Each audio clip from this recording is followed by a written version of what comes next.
my name is Maciej Wrodek, and this is my new pet project called Let's Play IT. The goal of the project is to discuss different ideas connected to IT while playing some games. The episode structure will be like this. First, I will be talking for a few minutes about the game, then I will be moving to connected concepts. Today's concept is knowledge. So let's start. The game that we are playing today is Horizon Zero Dawn. It was my favorite game of 2017. I started playing it because I was interested in how the machines were implemented into the game world and the different mechanics connected to hunting them. But I stayed for the story. I have to give you a spoiler warning. I will be discussing one of the small points from the story. This game is worth playing on your own, so I will do as much as possible to not spoil too much for you. But just in case, right now there is a timestamp on the screen. You can go to that point to go straight to discussion about knowledge. A tall neck. Looks just like Ross described. The signal must be coming from Looking at the screen, you can notice that we are using bows and everybody is wearing tribal clothes. The game takes place in the future and yet we are using primitive gear.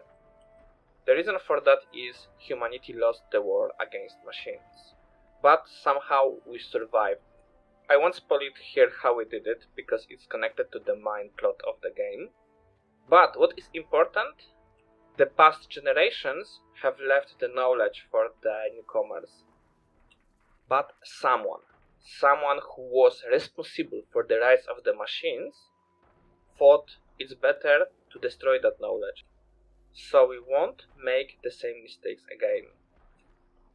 That point made me rage. That was first time in a long time when I was so angry at character in game that I was actually pissed off. Basically, this is a mark of the great game. I was so into the story that I was angry at characters in the game. But it helped me realize my own beliefs.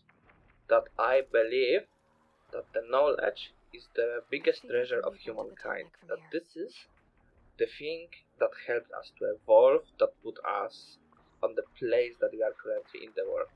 Hell, you are right now listening to my voice on your computer, doing probably something else. And this is all thanks to knowledge that we as humans have accumulated over the generations.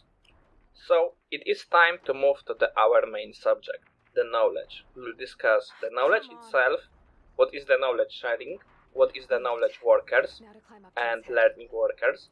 We will talk about learning organizations and then we'll go on a little tangent. Unfortunately, like with every abstract concept, the knowledge has many definitions. My favorite one is the sum of what is known, the body of the truth, information and principles acquired by humankind. Another definition is theoretical or practical understanding of the subject. And there is also discussion about what is the difference between knowledge and information. Unfortunately, scientists have no consensus on this. Some say there is no difference, others say that knowledge contains the information and the know-how. Every work requires some form of knowledge. Even the lumberjack needs to know how to cut his tree, someone needs to know how to make the axe for him, and other tools. But there is a type of work that is completely made of knowledge. People doing that work are called knowledge workers. That term was coined by Peter Drucker. He stated that medical workers, lawyers, accountants are the knowledge worker because their work is completely connected to the knowledge. And IT work, no matter if you are programmer, tester, ops, or another role, is also a knowledge work. What is interesting to note is that there are 5 traits attributed to the knowledge workers. One is communication skills. Since we are working with knowledge, we need to share that knowledge, we need to get that knowledge from someone, and we need to make some arguments based on that knowledge.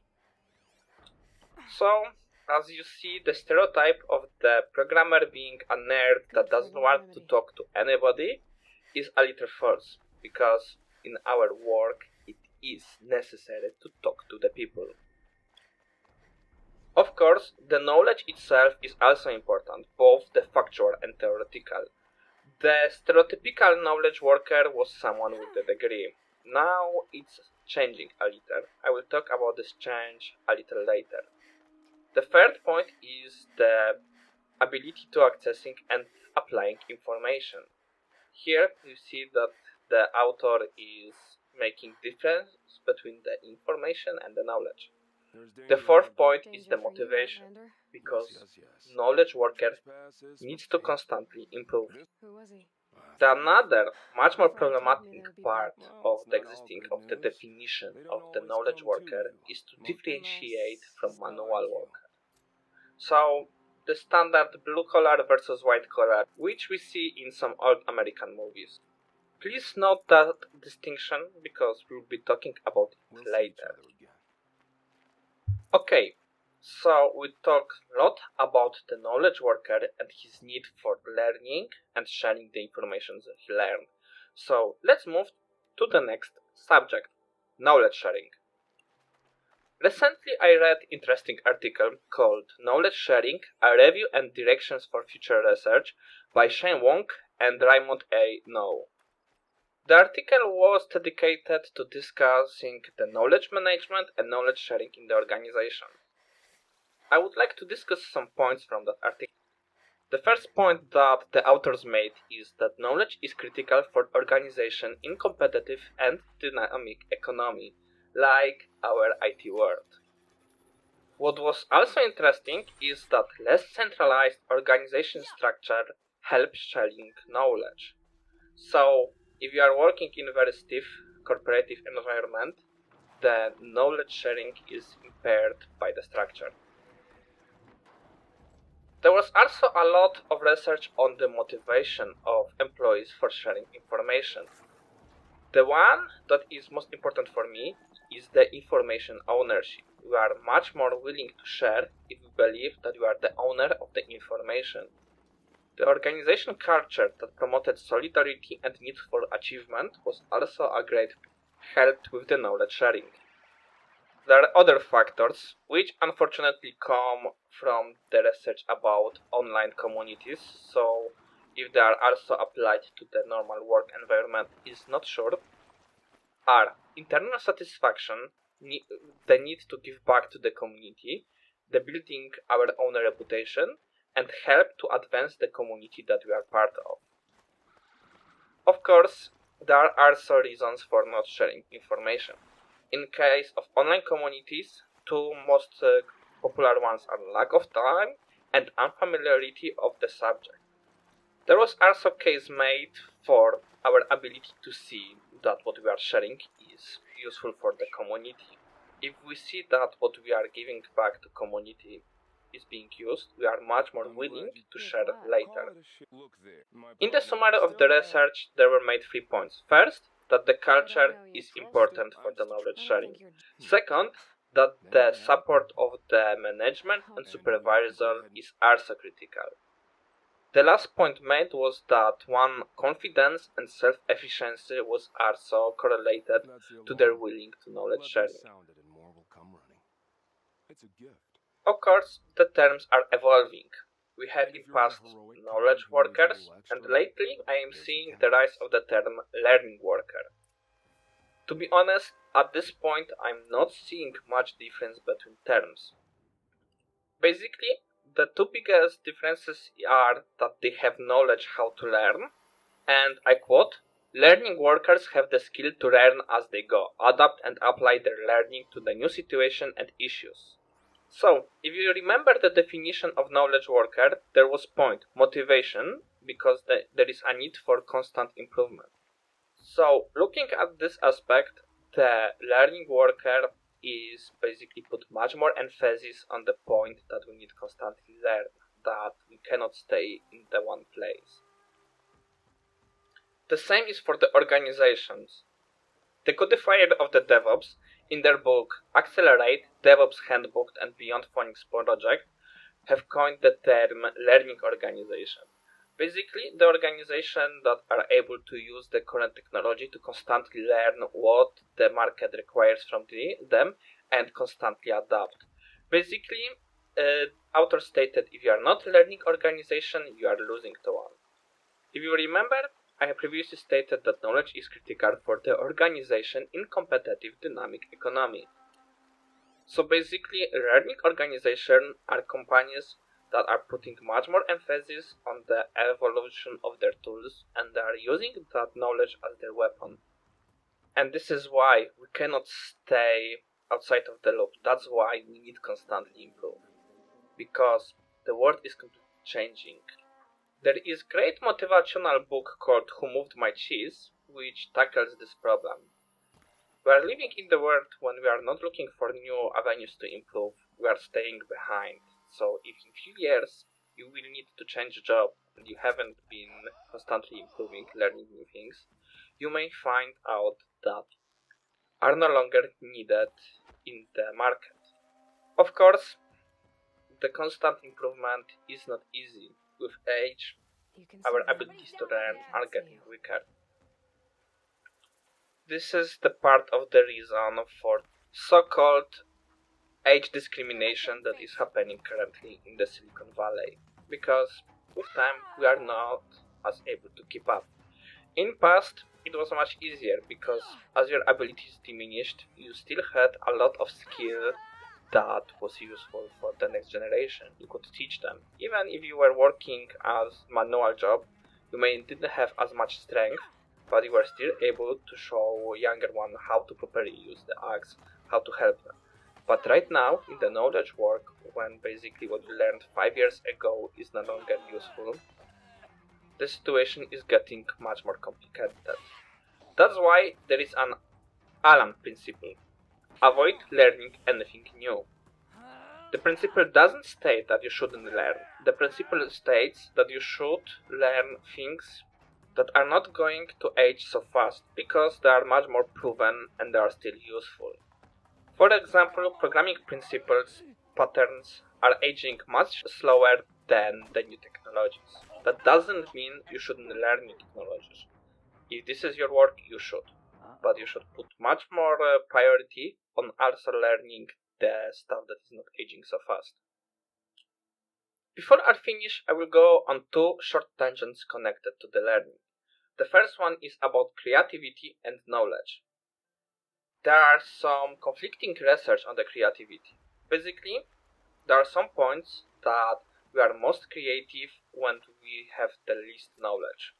I mean, not complete zero knowledge, but our understanding of the subject is incomplete. As we learn more and more, we are much less creative in that aspect.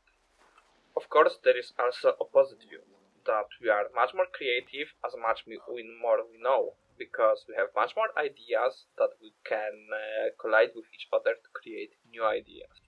Since this is a tangent, I am basing my statement on the research I read long ago, so I can't provide any links to the sources. But if you are interested, I can make in future episode on this subject and then I will share all the research I was able to find. The second tangent is about the manual tester. If you remember, in the case of the knowledge worker, I stated that the term was created to differentiate between the knowledge worker and manual worker. So, when we have tester, and he's basically a knowledge worker because he has to know what to do and how to test stuff, referring to him manual tester is kind of demeaning term because that refers that he's not using any knowledge in his work. I'm not saying it wasn't true in past because we have the so-called monkey testers that basically only job was to clicking stuff as they were told to, but currently testing is a very wide discipline and it has a lot of the knowledge there. So I can understand why some people are not very keen on being called manual testers. Please keep in mind that this term may be a little derogatory if we look from this perspective. Personally, I prefer to refer to that role as human tester. but my most work was with automation. I was never referred as manual tester, so I am not sure if I am the right person to discuss this subject. Knowledge is important. Without it, we won't be able to do our job.